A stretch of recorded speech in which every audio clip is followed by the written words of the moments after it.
Hey girl, it's Coach B. Wiley. So I got a question today.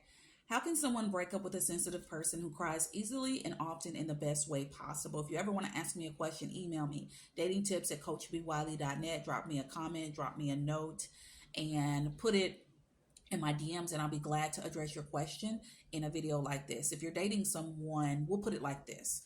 We'll say sensitive slash emotionally unstable. And not to the fullest of emotionally unstable, meaning they're going to do bodily harm. I mean, they literally freak out, they cry, they get angry, they get mad, they throw a tantrum. Like a tantrum. We'll put it that way. If you're dating a dude right now and you know this ain't it, and you want to stop dating him, and you've actually tried to stop dating him, but he somehow manages to swindle you via his emotions, to pull you back in, to bait you back into dating him. He isn't a bad person. He isn't a toxic person. He just isn't the right person. And you want to flee from this person because you don't have any kind of energy to waste on someone that is not for you. Right? All right. So what you do in this situation is you have a conversation with him in public. The best thing for you to do with this kind of person who's sensitive or throws little tantrums is you want to have a conversation with them in a public place, like over lunch, brunch.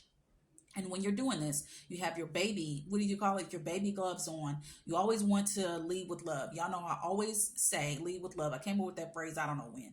But what that means is, let's say you don't love them. It's just a figure of speech. You like them at least. So that means you want to enter the conversation, letting them know how grateful you are to have met them. Because at the end of the day, even though it's not meant to be, surely you've learned something that you can take with you to your next dating situation. Surely you've learned something about yourself, about them, what you don't want, what you do want.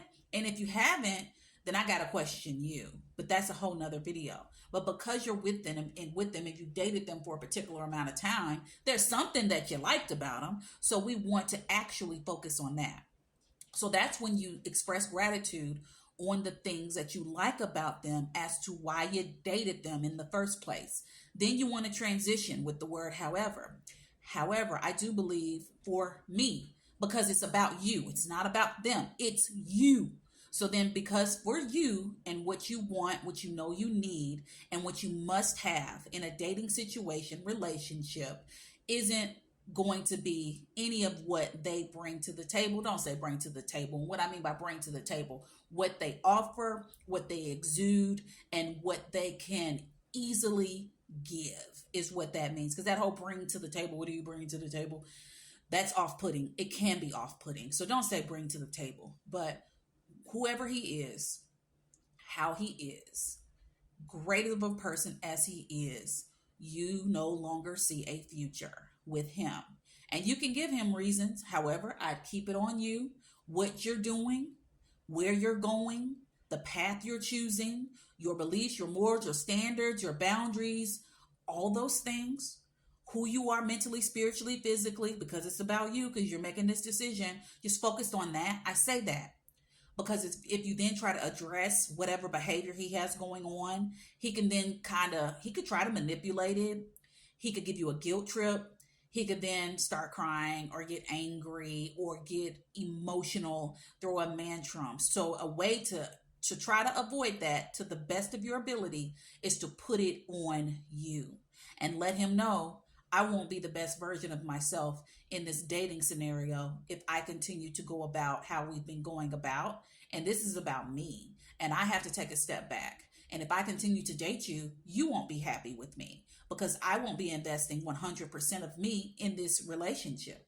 I have other priorities that I really need to focus on, whether that be my mental health, my spiritual health, work, school, my children. I've had a tragedy I have to work through. I need to seek therapy, whatever it is, because it's all different for everybody, right? So when you're doing this, put it on you. That way, who's going to try to argue with someone who needs to take a break and get therapy? Who gonna want to argue with someone who wants to better their education, who's taking up more hours at work, who's trying to get this promotion, so they're gonna have to work overtime all the time? Who's going to try to pick a fight with something like that?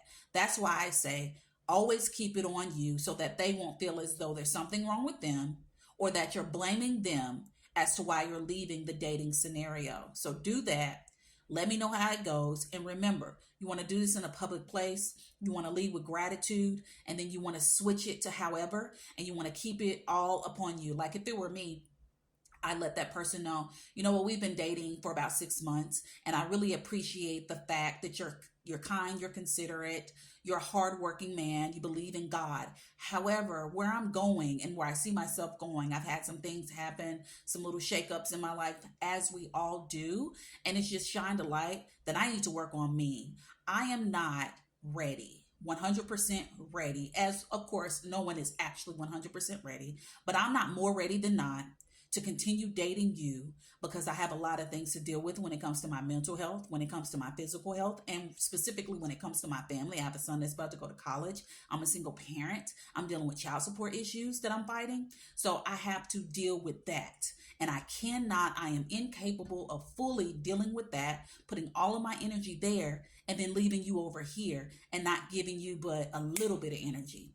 You don't deserve that. You deserve someone that's going to be all in. And at this juncture, I cannot do that for you. I cannot invest all of that energy, all of my energy, split it up. I have to focus on these things over here that are really weighing me down. And I have to get the weight off my back. And I hate that this has to happen like this. You're a great person. However, I would be doing you a disservice by continuing to date you. So I wish you well, and I want you to take care. See, guys, no room for him to cut in, throw a tantrum, interject, have a meltdown, cuss me out. It's just you're literally giving it to them straight. You're not pointing any fingers. You're not criticizing them. You're just laying it out all on the table.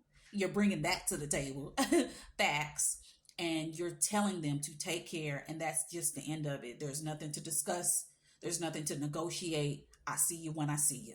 So do it like that and let me know how it goes. Talk to you later.